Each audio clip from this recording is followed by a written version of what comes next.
"You're not part of my family, go away," Webber, she said, not even bothering to hide her contempt. They laughed at my clothes, my manners, my appearance, without knowing where they were stepping. But when I revealed that the restaurant was mine, the silence was louder than any humiliation. The daughter-in-law who had sent me away swallowed hard and realized too late who she was dealing with. If this story interests you, don't forget to subscribe to our channel and tell us what city you're watching from. We continue. I promise this will be the best story you'll hear in your life. Emily adjusted her grey hair in the living room mirror, while the morning light filtered through the lace curtains she had sewn more than 3 decades ago. The coffee on the table exuded a familiar aroma, served in 2 cups, as usual. It had been 6 months since Gerald passed away, but she still couldn't abandon the habits built over 42 years together. She looked at the empty chair and took a deep breath. The silence of the house was deafening. She walked to the bedroom and opened the wardrobe, where his shirts still hung, organized by color. She ran her fingers over the fabric, allowing herself a moment of fragility before closing the doors again. "Not today," she murmured to herself. She needed to get ready. Ryan, her only son, was coming to visit with Victoria, her daughter-in-law. The visits had become increasingly rare, and despite the sadness this caused her, Emily made an effort to understand. "They have their own lives," she repeated like a mantra. Ryan was the result of years of hope and disappointment. After 5 interrupted pregnancies, he arrived like a late miracle when Emily had already given up dreaming. Each step, each word, each achievement of the boy was celebrated with an intensity that only mothers who have known the pain of loss understand. Perhaps because of this, she became overly protective, dedicating herself entirely to motherhood. Without realizing it, she made her son the center of her universe, as if ensuring his happiness was her only mission. When Ryan graduated in business administration and got a promising job at a multinational company, Emily felt a mixture of pride and apprehension. The emotional distance grew along with his professional success. The calls decreased, the conversations became superficial. And then, 4 years ago, he met Victoria at a business conference. Victoria was everything Emily never was: a successful marketing executive, sophisticated, always impeccable down to the smallest details. Her blonde hair, straightened by expensive treatments, contrasted with Emily's grey and naturally wavy locks. Her wardrobe strictly followed trends, while Emily still wore dresses she had sewn herself. The clock on the wall marked 10 o'clock when the doorbell rang. Emily took a deep breath and adjusted the floral dress she had ironed so carefully the night before.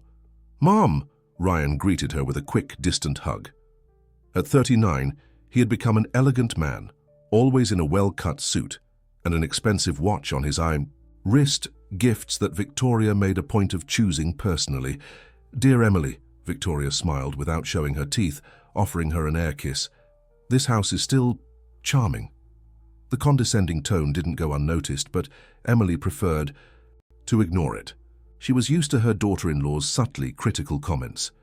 "I prepared that chicken pot pie you like, Ryan," she said, leading them to the dining room, where she had set the table with her best tablecloth and the china she kept for special occasions.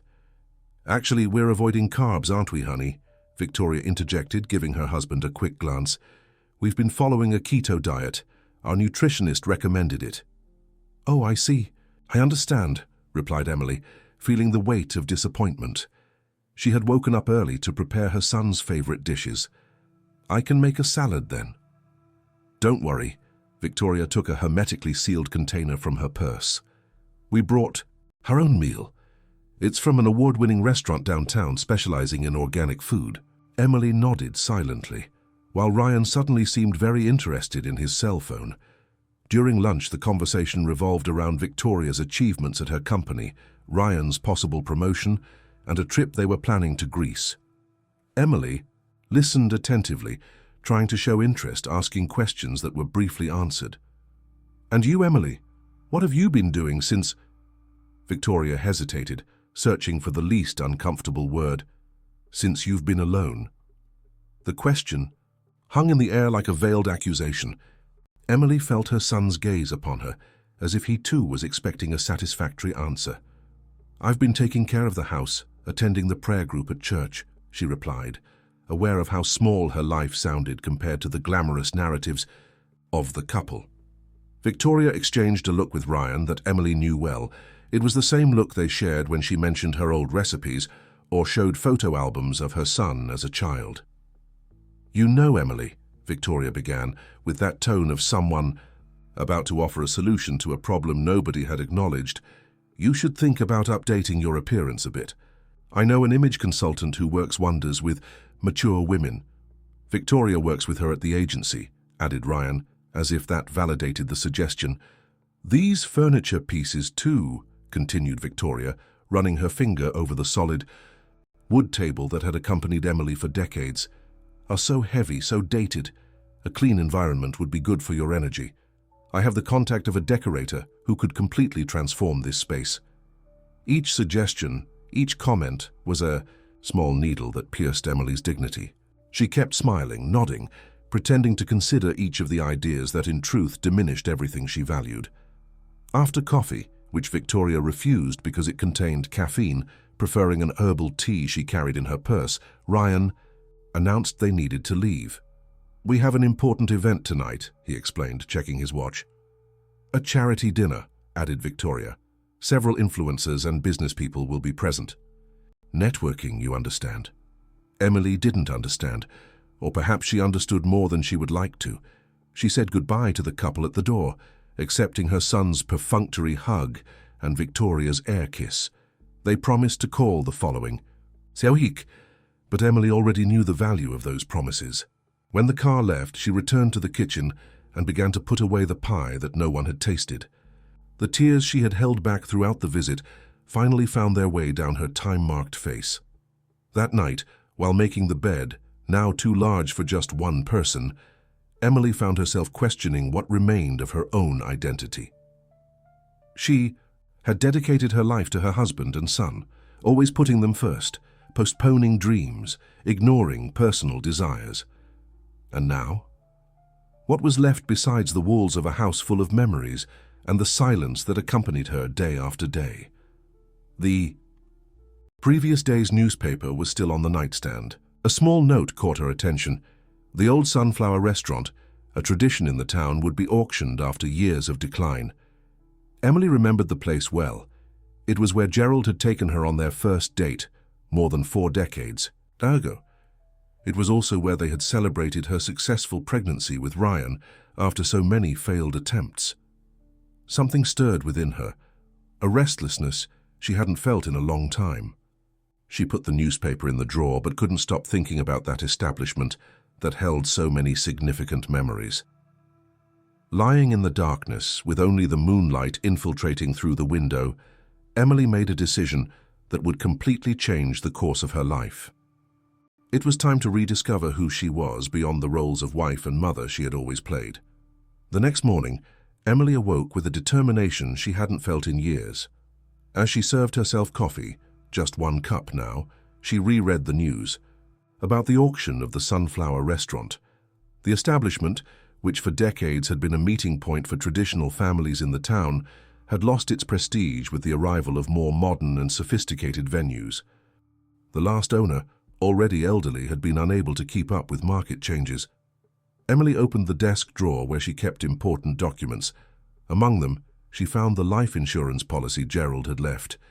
It was a considerable sum, which Ryan insisted she invest in some conservative fund. "Money sitting still is money lost, Mum," he used to say with that tone of someone who understands finance and thinks others are ignorant on the subject. She spent the entire day researching the Sunflower restaurant. She discovered that the auction would take place in 3 days. The minimum bid was high, but still within what she could pay with the insurance money. There was also a condition. The buyer should keep the name and respect the original architecture of the building, considered a historical landmark of the town. While analyzing the documents, the phone rang. It was Ryan. "Mom, Victoria and I have been talking. That house of yours is too big for just one person. You should consider selling it and buying a smaller apartment in a building with security. We know an excellent real estate agent who could evaluate the property this week." Emily felt a lump in her throat. The house where she had raised her son, where she had lived with Gerald, where every corner held a story, being treated like a mere asset to be liquidated. "Thank you for the suggestion, son, but I'm fine here."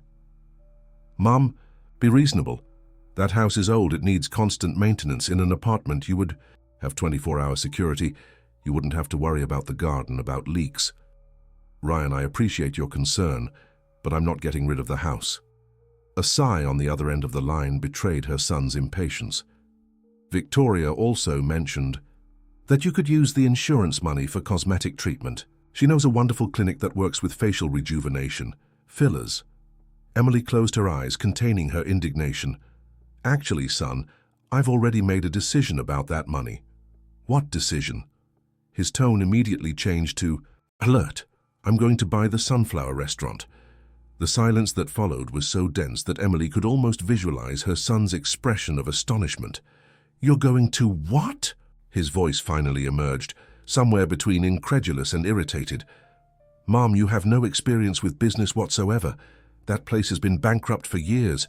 You'll be throwing money away." "It's a decision I've made, Ryan."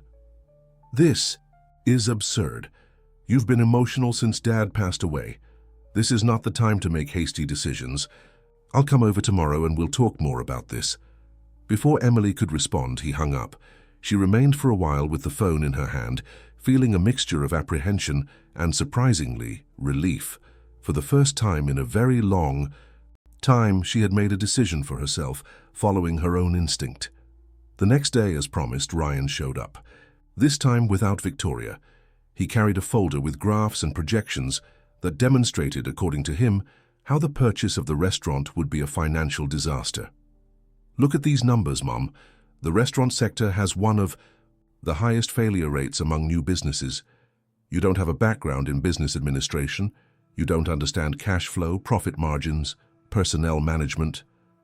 Emily listened attentively, serving him coffee that he accepted reluctantly, probably breaking his keto diet. "Furthermore," he continued, "that neighborhood is in decline. Successful restaurants are now all in the new commercial center. The Sunflower is a relic of the past. Nobody is interested in that type of home-style food and outdated ambiance." "Maybe that's exactly why I want to buy it," replied Emily calmly, "to preserve a bit of that past that you consider so worthless." Ryan ran his hand through his hair in a gesture that reminded her of Gerald when he was impatient. "Mom, it's not about devaluing the past. It's a practical matter. You won't be able to manage a restaurant. You'll end up losing all the money Dad left you, and then what? How will you support yourself?" "I have my pension, which barely covers your basic expenses. Be sensible, please." Emily felt the weight of her son's words. Deep down, she feared he might be right. Maybe it was indeed crazy.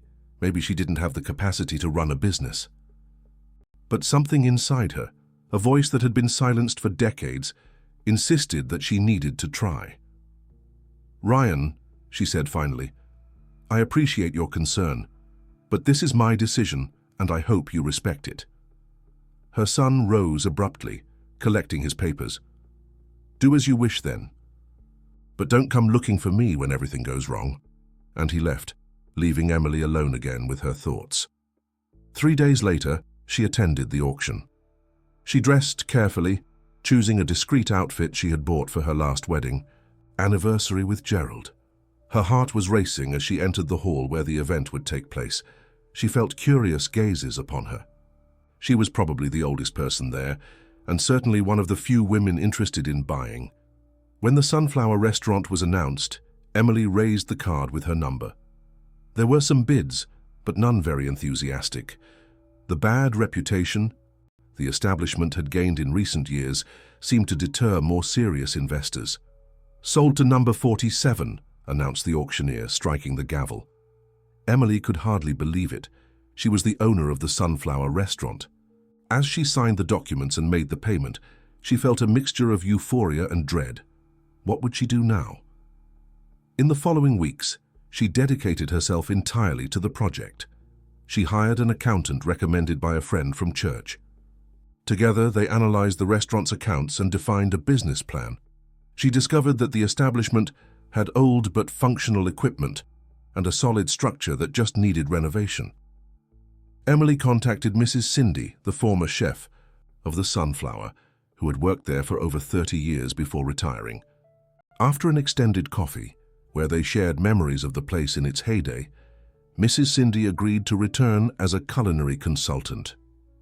"Today's young people like food with complicated names and elaborate presentation," said the white-haired lady, with calloused hands. "But deep down, what everyone really wants is to taste the food their grandmothers used to make." With Mrs. Cindy's help, Emily reformulated the menu, keeping the classics that had made the place famous, but giving them a more contemporary presentation. She hired a small team of staff, giving preference to mature people who had difficulty finding employment because of their age. The renovation of the space was done with care and respect for the history of the place. Emily preserved the original wooden floor, the colored stained glass, and the large marble counter. She only updated the lighting, the chairs, and the tablecloths. In 2 months, everything was ready for the reopening. Emily decided not to make a pompous event. She preferred a discreet opening, almost unnoticed. She didn't want to draw attention to herself. In fact, she made an unusual decision. She would not present herself as the owner. She would just be Ms. Emily, a friendly employee who circulated among the tables, ensuring that everything was perfect. On the night of the reopening, dressed in an apron embroidered with the Sunflower logo, she observed, with a racing heart, the first customers entering. They were mainly older people, nostalgic, who had frequented the place in its glory days. But there were also some young people, attracted by the curiosity of knowing a piece of the town's history that was resurging. A distinguished-looking gentleman, with grey hair and thin-framed glasses, sat alone at a table near the window. Emily approached to hand him the menu. "Good evening, sir. Welcome to Sunflower." The man looked up from the book he was reading and smiled. "Thank you. It's good to see this place operating again. I used to come here with my wife every Saturday." There was a melancholic softness in his voice that touched Emily. "I hope you find the same coziness as before," she replied. "Have you worked here for a long time, ma'am?" Emily hesitated for a moment. "Actually, I'm new here, but I know the history of this place well." The man nodded, introducing himself. "Charles Morgan, nice to meet you." "Emily Thompson, the pleasure is mine." That brief encounter, seemingly banal, would be the beginning of a new phase in Emily's life. What she didn't know yet was that Charles Morgan was the owner of the largest bookstore in town, and that first solitary dinner at the Sunflower would become a habit. The following months completely transformed Emily's life. The Sunflower restaurant slowly flourished, regaining its reputation in the town. It didn't become an overnight sensation, but it gained a loyal clientele who valued the authenticity of the flavors and the welcoming atmosphere. Emily discovered in herself a skill for business she had never imagined she possessed. With the accountant's help, she learned to manage finances, control inventory, organize staff schedules. On quieter afternoons, she would sit at the back table with a notebook and a calculator, analyzing numbers, making projections, planning the future. Working at the restaurant filled her days with purpose and meaning. She woke up early, excited about the challenges that awaited her. She participated in selecting ingredients at the farmer's market, discussed new dishes with Mrs. Cindy, trained the waiters to offer warm and personalized service. Every little detail received her attention. Contrary to what she had initially decided, Emily couldn't maintain her anonymity for long. Regular customers soon realized that the kind lady who circulated among the tables was not a simple employee. Her knowledge about the history of the place, her tireless dedication, and the way she treated everyone with genuine interest gave away her role as the owner. The news that a 68-year-old widow had resurrected one of the most traditional restaurants in town began to circulate. A local journalist sought her out for an interview, which, despite Emily's initial reluctance, ended up becoming the cover of Sunday's culture section. "The Guardian of Flavors," said the headline, accompanied by a photo of Emily and the Sunflower, kitchen next to Mrs. Cindy, both smiling as they prepared the restaurant's famous shepherd's pie. The report told the story of the restaurant, its importance for the town's effective memory, and Emily's courage in investing her savings in that endeavor seemingly doomed to failure. The text highlighted how she had maintained the essence of the place while updating it for new times, and how she valued older employees, giving them a second professional chance. The repercussion was immediate. The day after the publication, a line formed at the door of the Sunflower. People of all ages wanted to meet the place and its owner. Emily, naturally shy, felt uncomfortable with the sudden exposure, but was advised by the accountant to seize the moment. "This is free marketing. Miss Emily," he explained, "the kind of publicity you can't buy." Among the new customers attracted by the report was a couple Emily immediately recognized, a famous digital influencer in town and his wife, close friends of Victoria and Ryan. The couple asked for a table for dinner, and throughout the meal photographed the dishes, the ambiance, took notes. Emily observed them discreetly, feeling an apprehension she couldn't explain. 2 weeks after the report, Emily's phone rang. It was Ryan, after almost 3 months without contact. "Mom, I just saw the article about you in the newspaper," he said, with a tone that mixed surprise and something else that Emily couldn't identify. Pride, perhaps, or just interest in the unexpected success. "Yes, there was a small report," she replied modestly. "Small? It took up the entire cover of the section, and the Sunflower is trending on social media after Marcus Williams, that influencer, posted about the place. Do you know who he is? A young man who came to dinner with his wife a few weeks ago. Mom, he has over 1 million followers. When he recommends a place, it instantly becomes a hit." Victoria works with the agency that manages his image. Emily didn't quite know how to respond. To her, Marcus Williams was just another customer who deserved the same attention and care as all the others. "I'm proud of you, Mom," continued Ryan with an enthusiasm that sounded strange after months of silence. "I didn't believe in this restaurant project, I confess, but you proved you were right." The words Emily had waited to hear for so long finally came, but they didn't produce the joy she had imagined. There was something artificial about that sudden enthusiasm. "Thank you, son. Victoria and I are thinking of stopping by this weekend. She wants to check out the restaurant. She said she can give you some digital marketing tips, recommend a designer to modernize the logo a bit, maybe a consultant to update the menu." Emily felt a weight in her stomach. There they were again, the suggestions for changes, the indication that what she did wasn't good enough, modern enough, or sophisticated enough.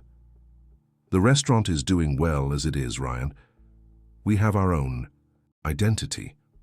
"Yes, of course," he hurried to agree. "We just want to help maximize the success. After all, it's a family business, isn't it?" Family. The word echoed in Emily's mind like a dissonant note. Where was this family when she needed support the most? When she faced grief alone, when she made the decision to buy the restaurant, when she worked tirelessly to make it work. "Let's arrange it then. Saturday night," insisted Ryan, not noticing his mother's reflective silence. "Saturday is fine," she finally responded. After hanging up, Emily felt restless. The prospect of her son's visit with his wife made her anxious. Part of her still yearned for Ryan's approval, but another part, which was growing stronger every day, wished to maintain the autonomy she had gained with so much effort. To distract herself from these concerns, Emily decided to go for a walk. The day was pleasant, with a light breeze announcing the arrival of spring. Without realizing it, her steps led her to the Agora bookstore, a traditional establishment in the historic center of town. Upon entering, she was greeted by the unmistakable aroma of old books and freshly brewed coffee. The bookstore was a cozy space with dark wooden shelves that went from floor to ceiling, strategically positioned rolling ladders, and small reading corners with leather armchairs. "Miss Emily!" What a pleasant surprise. She turned upon hearing her name and found herself face to face with Charles Morgan, the customer she had met on the Sunflower's reopening night and who, since then, had become a regular. "Mr. Charles," she greeted, with a genuine smile. "Please, just Charles, and welcome to my bookstore." Emily looked around, surprised. "This bookstore is yours?" "For almost 30 years," he replied, with evident pride. "I inherited it from my father, who inherited it from my grandfather." The Agora has been in the Morgan family since 1922.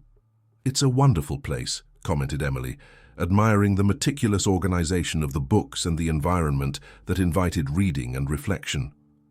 Thank you. We're bravely resisting the digital age. I still believe there's something irreplaceable about the experience of leafing through a physical book, feeling its weight, its smell. Emily nodded, perfectly understanding the sentiment. There was a similarity between what Charles did at the bookstore and what she was trying to achieve at the Sunflower, preserving authentic experiences in an increasingly accelerated and standardized world.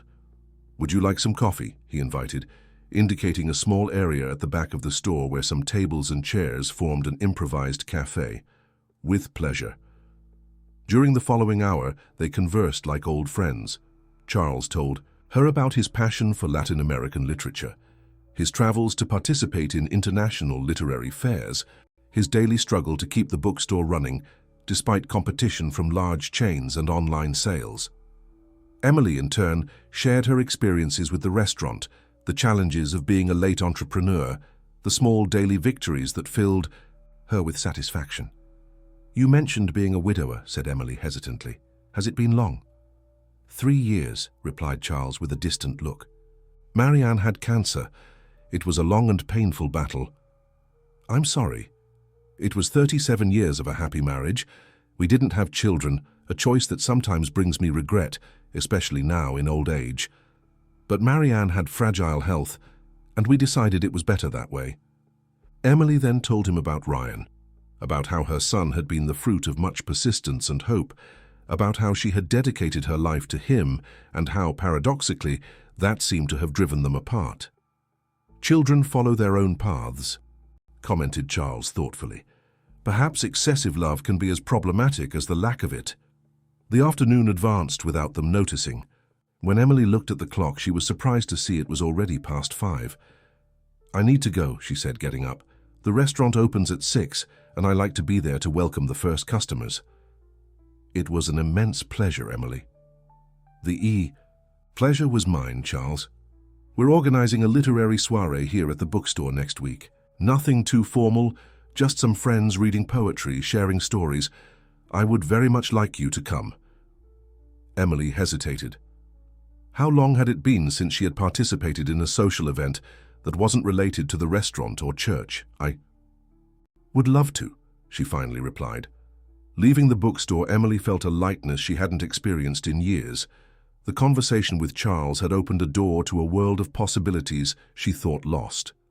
It wasn't just about a possible romance, though the idea didn't seem absurd to her, but about connecting with someone who saw her as she really was, without expectations or preconceived judgments. Walking back to the restaurant, Emily reflected on how her life had changed in recent months. From the solitude and silence that dominated her days after Gerald's departure, a rich existence in meaning, challenges, and surprisingly new human connections was now emerging. Saturday was approaching, bringing with it the visit of Ryan and Victoria. For the first time, Emily didn't feel anxious for her son's approval. Her value no longer depended on others' recognition. This certainty, conquered through her own effort and courage, was her most valuable trophy. The Sunflower Restaurant had never looked so beautiful. For Ryan and Victoria's visit, Emily had put effort into every detail. The tables were arranged with the finest linen tablecloths. The crystal glasses inherited from her grandmother were polished until they shone, and the evening's menu included the house's most sophisticated dishes. Mrs. Cindy, noticing her boss's anxiety, prepared with special care the cod confit with crushed potatoes and herb oil, the specialty that had been winning over local food critics. "Everything will be fine." "Ms. Emily," the chef reassured her, while finishing the dessert, a delicate pistachio pudding with red berry sauce. Emily thanked her with a tense smile. In recent days, she had been torn between the expectation of her son's visit and the pleasant memories of the afternoon at the bookstore with Charles. They had exchanged daily messages since then, talking about books, sharing thoughts about life, discovering affinities that went far beyond a taste for literature. The clock marked exactly 8 o'clock when Ryan and Victoria entered the restaurant. They were impeccable as always. He in a navy blue Italian suit, she in an elegant black dress that accentuated her slender silhouette. Emily observed with a twinge of apprehension that Victoria looked around with that critically evaluating air that was characteristic of her. "Mom, the place looks interesting," commented Ryan, hugging her briefly. "Retro," completed Victoria, with a smile that didn't reach her eyes. "Very authentic, almost like going back in time." Emily led them to the best table, positioned near the window that overlooked the inner garden, where delicate lights illuminated a small fountain. "I reserved a special space for you," she said, pulling out the chair for Victoria to sit down. "The whole restaurant seems special," replied her daughter-in-law, taking a small notebook from her purse. "I'm eager to try what has become the sensation in town." The waiter approached to deliver the menus and explain the day's dishes. Emily had personally instructed the staff to offer impeccable service to that particular table. "We have a selection of wines that pair perfectly with our dishes," explained the waiter, offering the wine list. Ryan examined the list with professional attention. "Interesting vintages, but quite conventional. Don't you work with biodynamic labels? It's the latest trend in New York. Or at least some organic ones," added Victoria. "Environmental awareness is fundamental in today's culinary market." Emily felt her face flush slightly. She had personally selected each wine on the list based on research and the advice of a respected sommelier. "We're always updating our list. I appreciate the suggestions," she responded with dignity. During dinner, the comments continued in the same tone. Victoria complimented the dishes, but always added observations that subtly diminished the merit. "Delicious, but perhaps a touch of fleur de sel would bring out the flavor more," or "the presentation is charming, though a bit too traditional for the younger audience."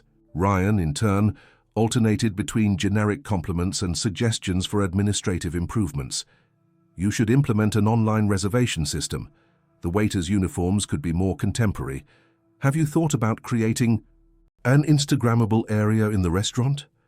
Each comment was like a small needle that pierced the confidence Emily had built so arduously in recent months. Even so, she remained polite and receptive, thanking them for the suggestions without committing to implementing them. The most tense moment of the night came with dessert. Victoria, after tasting the pistachio pudding, commented, "It's interesting, but I miss a lighter option, without refined sugar.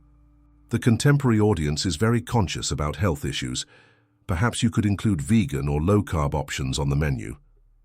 Before Emily could respond, a familiar voice sounded behind her. "In my opinion, the pudding is perfect as it is.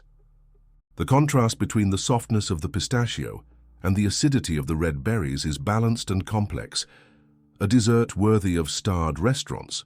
Charles Morgan was standing there, elegant in his tweed blazer with a book under his arm and a gentle smile on his lips. "Charles!" exclaimed Emily, surprised and secretly relieved by the interruption. "I didn't expect to see you today." "I came by to bring you this book I mentioned," he explained, handing her a leather-bound volume. "Poetry by Pablo Neruda. I thought you would appreciate it." Ryan and Victoria observed the scene with barely disguised curiosity. "Ryan, Victoria, this is Charles Morgan, owner of the Agora bookstore," introduced Emily. "Charles, my son Ryan, and his wife Victoria." "A pleasure to meet you," said Charles, extending his hand. "Emily talks a lot about you." "Does she?" questioned Ryan with a raised eyebrow. "Curious, because she never mentioned you." "Ryan," Emily reprimanded, embarrassed by her son's rudeness. "It's a recent relationship," explained Charles, unfazed. "We met here at the restaurant shortly after the reopening." "Relationship?" Victoria's voice had a tone of disbelief, as if the idea that her mother-in-law could have a romantic life was something absurd. Emily felt her face flush. She and Charles had been growing closer, certainly, but they had never defined what existed between them as a relationship. However, the naturalness with which he used the word didn't bother her. On the contrary, it evoked a pleasant sense of possibility. "Charles has been a great friend," clarified Emily, without denying or confirming the exact nature of the bond. "Ah, friend who apparently appreciates good food," commented Victoria with a polite but cold smile. "Do you frequent many traditional restaurants like this?" The condescending tone didn't go unnoticed by Charles. "I frequent places that offer authentic experiences, whether in gastronomy or literature. There's an honesty in these establishments that you don't find in more fabricated environments." A tense silence followed this observation. Emily realized that Charles had perfectly understood the dynamics of that dinner and had positioned himself by her side without aggression, but with firmness. "If you'll excuse me," he said finally, "I don't want to interrupt the family dinner." "Emily, we'll talk later about the literary soiree." "Literary soiree?" asked Ryan when Charles was already walking away. "Yes, at his bookstore. A cultural event with poetry readings and live music," explained Emily. "I didn't know you were interested in these events," commented Victoria. "You always seemed so homely." "There are many things about me you don't know," replied Emily, with a calmness that surprised even herself. The rest of the dinner proceeded with superficial conversations. Ryan mentioned his possible promotion. Victoria talked about a trip they were planning to Japan. Neither of them returned to commenting about Charles or asking more about Emily's personal life. When the restaurant began to empty, around 11, at night, Ryan finally broached the subject that seemed to be the real reason for the visit. "Mom, Victoria and I have been thinking. With the success of the restaurant, maybe it's time to expand the business." "Expand?" "Yes, open a second location in Oak Ridge Mall, that new one that opened in the upscale area. The profile would be a bit different, of course. More modern, updated menu, Instagrammable environment. We could call it Nouveau Sunflower or something like that. We have some interested investors," added Victoria. "They saw the potential of the brand after the report and Marcus's posts." Emily felt a tightness in her chest. So that was it. They hadn't come to appreciate her work or acknowledge her effort. They came to transform her achievement into a profitable business, to appropriate what she had built and mold it according to their own visions. "And what would my role be in this expansion?" she asked, keeping her voice calm. "You would continue to be responsible for this location, of course," Ryan hastily replied. "This is the original Sunflower, the flagship. Victoria would handle the marketing and digital communication for the group, and I would be responsible for the financial and strategic part. We even have a chef in mind," added Victoria. "Young, innovative, with experience in starred restaurants in Europe. He would give a contemporary touch to the classic recipes from here." Emily looked at her son and daughter-in-law, trying to process what she was hearing. Just a few months ago, Ryan had completely discredited her ability to manage the restaurant. Victoria had always made it clear that she considered the place outdated and irrelevant. And now, facing success, they wanted to reap the fruits of work they hadn't done, of a risk they hadn't taken. "I appreciate your interest," she said finally, "but I don't intend to expand the Sunflower." "Mom, you don't understand the opportunity," insisted Ryan. "With the right investors, we could transform the Sunflower into a national chain. You could retire comfortably, leave the day-to-day operations to specialized professionals." "I don't want to retire, Ryan. I'm just starting." "At 68? questioned Victoria with a contained laugh. "Emily, be realistic. This restaurant is a charming project, but how long do you think you can maintain this pace? Business administration requires energy, constant updating, presence on social media." Emily felt something break inside her. Like a dam that finally yields to the pressure of water, decades of silence and submission gave way to crystalline clarity about who she was and what she wanted. "Victoria," she said, with a firmness that made her daughter-in-law slightly pale, "would you explain to me why, in 4 years of marriage to my son, you have never shown the slightest interest in truly getting to know me?" "What do you mean?" stammered her daughter-in-law, disconcerted. "Why have you never asked about my history, my dreams, my sorrows? Why have you always treated me as an obsolete figure, an inconvenient relic from Ryan's past? Why have you judged my house, my clothes, my food, without ever trying to understand the value these things have for me?" "Mom, that's unfair," intervened Ryan. "Victoria has always been polite. Politeness is not respect, son." "And you," continued Emily, turning to him, "why did you allow this to happen? Why did you distance yourself from your own history as if it were a burden? Why did you never defend the values I taught you when you saw they were being belittled? The question hung in the air like a silent accusation. Ryan lowered his eyes, unable to sustain his mother's direct gaze. "I'm not here to recriminate you," continued Emily in a softer voice, "just to establish a truth. The Sunflower Restaurant is mine. I built it with my sweat, my money, my vision. It's not for sale, nor open to partnerships or expansions. It's the project of my current life, and I intend to conduct it my way for as long as I possibly can." She rose from the table with dignity, indicating that the conversation was over. "Tonight's bill is on me," she concluded. "I consider it a gift to you without commitments or expectations." Ryan and Victoria left the restaurant in an embarrassed silence, promising to call in the coming days.